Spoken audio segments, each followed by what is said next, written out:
الله من الشيطان الرجيم بسم الله الرحمن الرحيم وقوم نوح لما كذبوا الرسل أغرقناهم وجعلناهم للناس آية وأعتدنا للظالمين عذابا أليما۔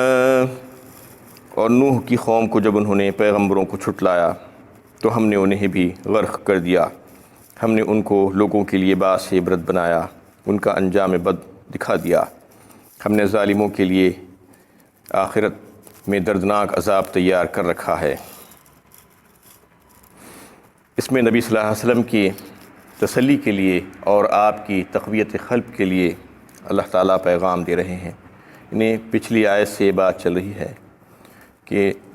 پچھلی قوموں کے ساتھ بھی جو حالات پیش آئے تھے اس کا اجمالی تذکرہ اللہ تعالیٰ نبی صلی اللہ علیہ وسلم کے سامنے کر رہے ہیں تاکہ آپ کی تسلی ہو جائے۔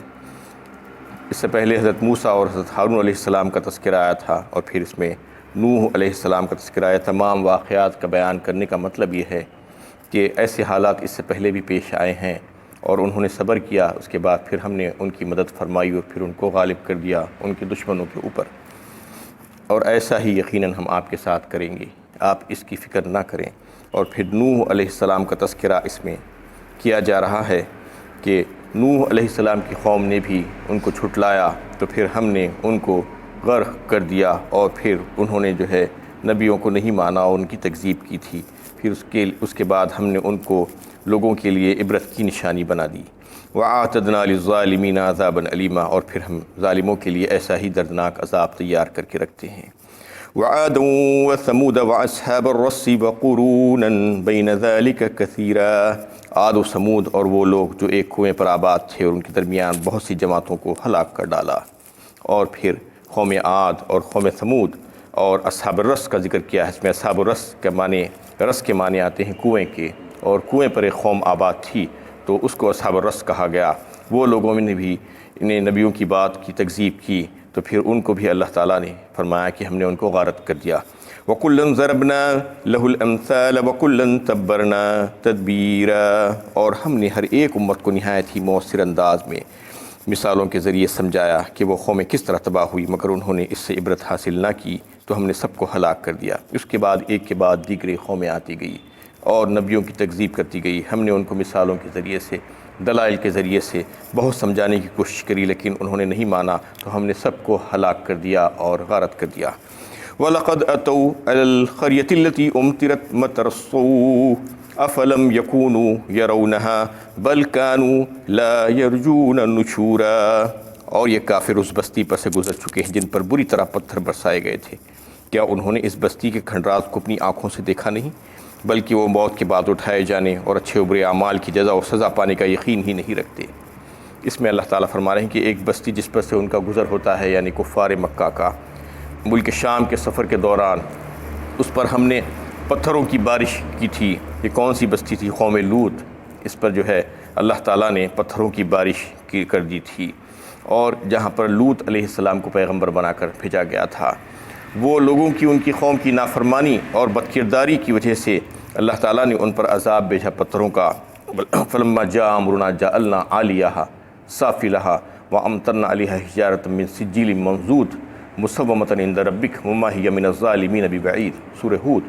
پارہ 13 میں اللہ تعالیٰ نے، پارہ 12 میں اللہ تعالیٰ نے اس کا تذکرہ فرمایا ہے کیسے ہم نے اس بستی پر عذاب کو بھیجا۔ یعنی وہ بستیاں کون سی تھی؟ یعنی امورہ اور صدوم کی بستیاں تھی، اس پر اللہ تعالیٰ نے جو عذاب بھیجا اس کا تذکرہ سورہ ہود میں اللہ تعالیٰ نے کیا کہ ہم نے اس کو اوپر کا نیچے اور نیچے کا اوپر کر دیا۔ جعلنا عالیہا سافلہا وامطرنا علیہا حجارۃ من سجیل منضود، اور پھر ان کے اوپر پتھروں کی بارش کی جو کنکریلے پتھر تھے، مسومۃ عند ربک کہا، اور نشان زدہ تھے اپنے رب کی طرف سے۔ یعنی ایک ایک ظالم کا نام کے ساتھ بنام تہ بتہ جو ہے اللہ تعالیٰ نے اس کو بھیجا تھا۔ تو اس طریقے سے ان کو یعنی غارت کر دیا گیا، ہلاک کر دیا گیا۔ مسومۃ عند ربک وما ہی من الظالمین ببعید، اور جو ہے وہ ان کے ظالموں سے جو ہے عذاب دور نہیں۔ تو اس طریقے سے جبرائیل علیہ السلام کو اللہ تعالیٰ نے بھیجا اور ان کے حکم اللہ کے حکم سے وہ آئے اور آ کر اپنے پر کے ایک کونے سے اس بستی کو اوپر اٹھا کر لے کے چلے گئے، اور اوپر لے جانے کے بعد اس کو پلٹ دیا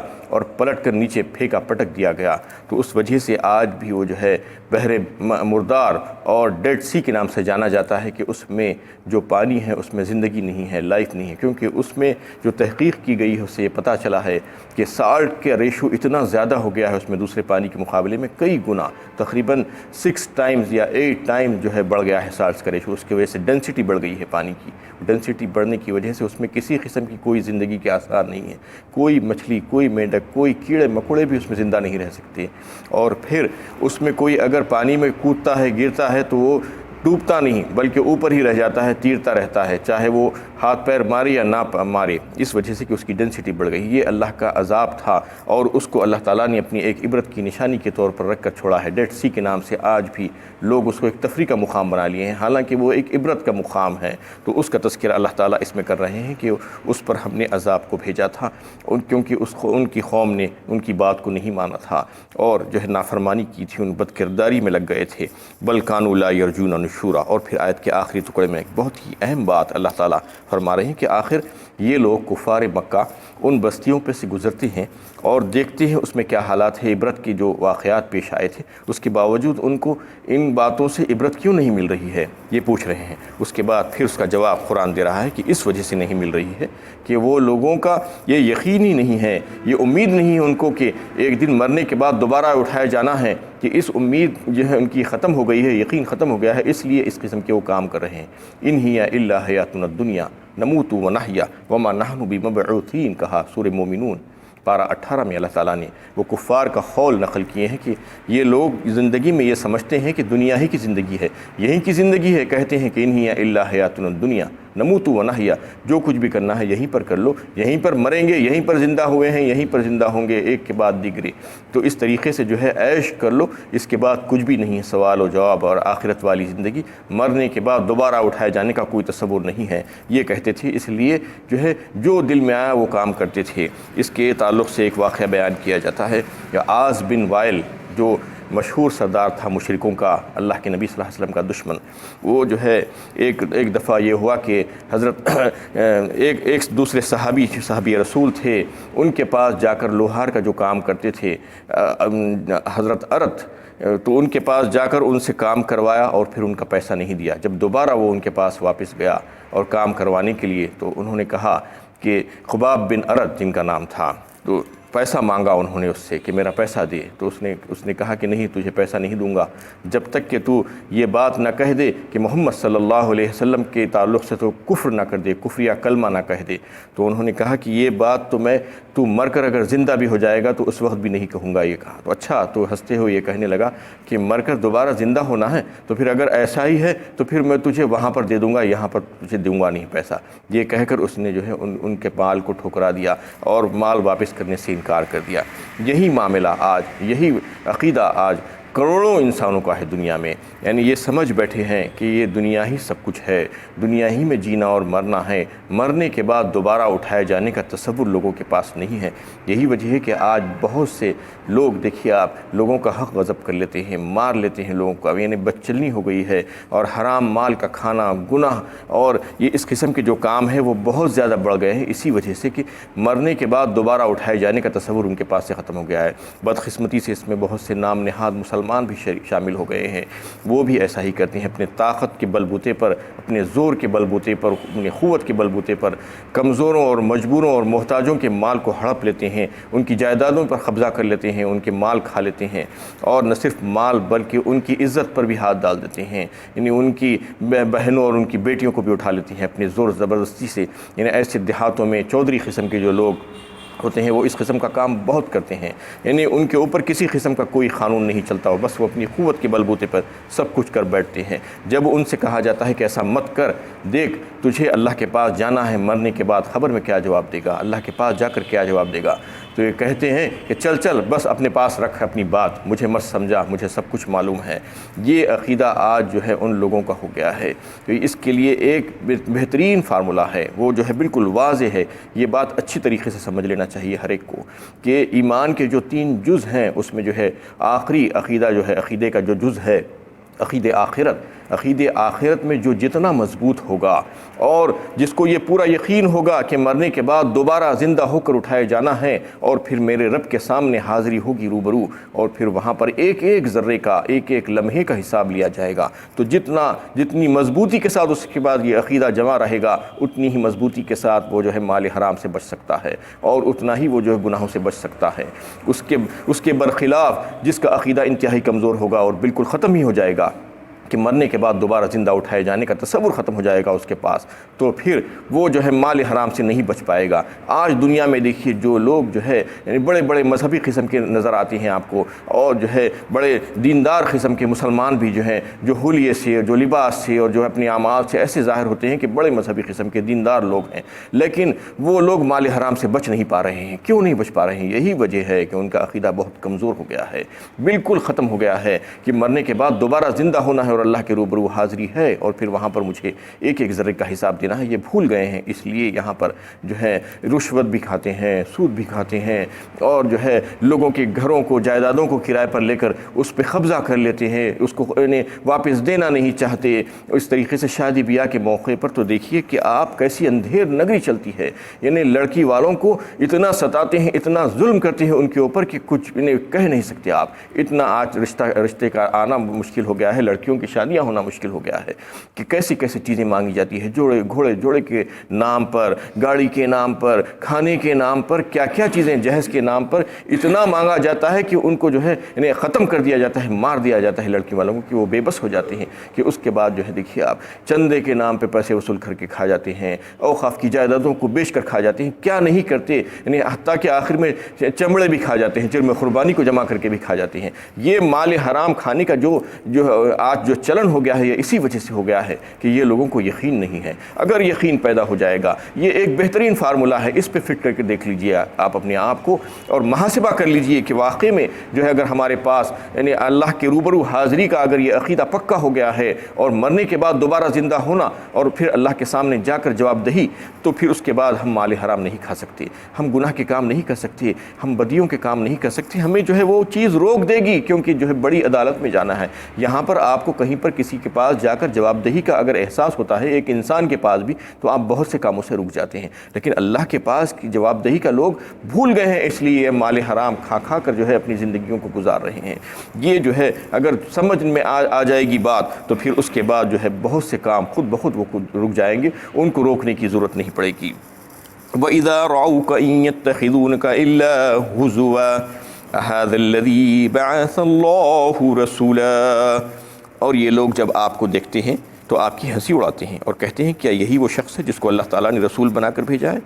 اور یہ بدبخت رسول اللہ صلی اللہ علیہ وسلم کو دیکھ کر مذاق اڑاتے تھے، آپ کے جو ہے یعنی فخر و فاقے کو دیکھ کر، آپ کے لباس کو دیکھ کر، آپ کی دوسری چیزوں کو دیکھ کر، آپ کے رہن سہن کو، آپ کے کھانے پینے کو دیکھ کر یہ کہتے تھے کہ اچھا جو یہی صاحب ہیں، وہ یہی حضرت ہیں جن کو اللہ تعالیٰ نے رسول بنا کر بھیجا۔ وَقَالُوا لَوْلَا نُزِلَ هَذَا الْقُرْآنُ عَلَىٰ رَجُلٍ مِّنَ الْقَرْيَتَيْنِ عَظِيمٍ۔ اس میں جو ہے اللہ تعالیٰ نے فرما دیا ہے سورہ زخرف پارہ 25 میں کہ یہ لوگ کیا کہتے تھے نبی صلی اللہ علیہ وسلم کے تعلق سے، یہ کہتے تھے کہ کیا یہی ملے ان کو نبی بنا کر بھیجنے کے لیے؟ کیا اور کوئی دوسرے نہیں ملے تھے؟ بڑے بڑے سردار چودھری جو 2 بڑے بڑے شہروں میں رہے تھے، مکہ اور طائف کے، ان کو جو ہے سرداروں کو چنتے، وہ بڑے مالدار لوگوں کو چنتے، تو کوئی بات تھی، ہم ان کی بات سنتے تھے۔ یہ کیا بات ہوئی کہ ان کو جو ہے نبی بنا کر بھیجا گیا؟ ان کے پاس تو کچھ بھی نہیں ہے، ان کے پاس تو خزانے نہیں ہیں اور ان کے پاس جو ہے باغات نہیں ہیں۔ اس سے پہلے جو ہے یہ آیتیں گزر چکی ہیں کہ یہ سمجھتے تھے کہ یہ معیار ہے کامیابی کا اور بڑائی کا اور نبوت کے دینے کا، یہ بدبختوں کے پاس یہی معیار تھا، حالانکہ اللہ کے پاس اس سے بالکل برخلاف معیار ہے۔ ان اکرمکم عند اللہ اتقاکم، اللہ تعالیٰ نے کہہ دیا سورہ حجرات میں کہ ہمارے نزدیک جو ہے سب سے زیادہ بہتر اور اکرام والا وہی ہے جو اللہ سے ڈرنے والا ہے، جو ڈر کر زندگی گزارنے والا ہے، جو تقوی پرہیزگاری کو اپنایا ہوا ہے، وہ اللہ کے نزدیک معیاری آدمی ہے اور بڑا آدمی ہے۔ اس کے علاوہ جو بھی ہے، جو مال و دولت رکھنے والے ہیں، جو جائیدادیں رکھنے والے ہیں اور جو دیگر چیزیں رکھنے والے ہیں، وہ جو ہے اللہ کے نزدیک بڑے نہیں ہو سکتے۔ وہ تو اللہ تعالیٰ نے بہت سوں کو دے کر رکھا ہے۔ آج بھی دیکھیے آپ، کتنے بڑے بڑے لوگ ہیں جو اللہ کے نافرمان ہیں اور مالی طور پر اور جو ہے دوسری چیزیں ان کے پاس دنیا کی نعمتیں رکھی ہوئی ہیں، لیکن اللہ کے باغی ہیں۔ اس سے پہلے بھی ایسا ہی ہوتا ہے، قارون کو جو ہے اللہ تعالیٰ نے بہت کچھ دے کر رکھا تھا، وہ اللہ کا سب سے بڑا نافرمان تھا۔ تو اس طریقے سے اس کو معیار نہیں بنایا جا سکتا۔ یہ لوگ اس کو معیار بناتے تھے اور دیکھتے تھے کہ ان کے پاس کیا ہے، اس لیے جو ہے مذاق اڑاتے تھے اور کہتے کہ یہ کیسے نبی ہیں، یہ کیسے رسول ہیں، بازاروں میں چلتے پھرتے ہیں، وقالوا ما لهذا الرسول یاکل الطعام ویمشی فی الاسواق، اور ان کے پاس تو خزانے ہونے چاہیے تھے، ایک فرشتہ ہونا چاہیے تھا ان کے ساتھ کہ آ کر ان کی بات کی تصدیق کرتا، ان کے پاس باغات ہونا چاہیے تھا، محلات ہونا چاہیے تھا، اور ان کو اللہ تعالیٰ جو ہے یہ معاش کی فکروں سے آزاد کر کے بیٹھ کر کھانا کھانے کا انتظام کر دیتے، اور ان کے پاس سب کچھ ہوتا تو پھر ہم ان کو مان لیتے۔ یہ کہہ کر یہ مذاق اڑاتے تھے نبی صلی اللہ علیہ وسلم کا۔ ان کاد لیضلون عن آلہتنا لولا ان صبرنا علیہا وسوف یعلمون حین یرون العذاب من اضل سبیلا۔ اگر ہم اپنے معبودوں کی عقیدت پر جمے نہ رہتے تو یہ شخص ہم کو ہمارے معبودوں سے پھیر دیا ہوتا، اور کچھ ہی عرصے میں مرنے کے قریب جب وہ ہمارے عذاب کو دیکھیں گے تو جان لیں گے کہ کون سیدھی راہ سے بھٹکا ہوا تھا۔ یہ خود بھٹکے ہوئے اور گمراہ تھے، لیکن نعوذ باللہ نبی صلی اللہ علیہ وسلم کو گمراہ کہتے ہیں، اور یہ کہتے ہیں کہ یہ شخص تو ہم کو پھیر ہی دیا ہوتا، ہم اپنے جو اچھے اور بہترین دین پر قائم ہیں اس پر سے تو یہ ہم کو ہٹا دیا ہوتا اگر ہم جم کر اس پر نہ رہتے۔ یہ جو ہے سب سے یعنی سارے کے سارے گمراہ لوگ جو فرقے ہیں وہ اپنے آپ کو ایسا ہی کہتے ہیں کہ ہم سب سے اچھے اور بہترین ہیں اور ہم جو ہے ہدایت پر ہیں اور تم سب لوگ گمراہ ہو۔ یہ وہ لوگوں کا بھی قول تھا، انہوں نے یہی کہا کہ اگر ہم جمے ہوئے نہ ہوتے تو جو ہے یہ شخص تو ہم کو ہٹا دیتا۔ فَكَيْفَ إِذَا تَوَفَّتْهُمُ الْمَلَائِكَةُ يَضْرِبُونَ وُجُوهَهُمْ وَأَدْبَارَهُمْ وذوقوا عذاب الحریق۔ سورہ محمد پارہ 26 میں اللہ تعالیٰ نے اس کا تذکرہ کیا کہ اس وقت معلوم ہوگا ان کو جب وہ مریں گے، فرشتے آ کر ان کی جانیں نکالیں گے تو اس وقت ان کے منہوں پر اور جو ہے ان کے پشتوں پر ماریں گے، لاتیں مارتے ہوئے ان کو لے کر چلے جائیں گے، تو جب ان کو پتہ چلے گا کہ کون سی دی راہ پر تھے اور کون گمراہ تھی۔ وآخر دعوانا ان الحمد للہ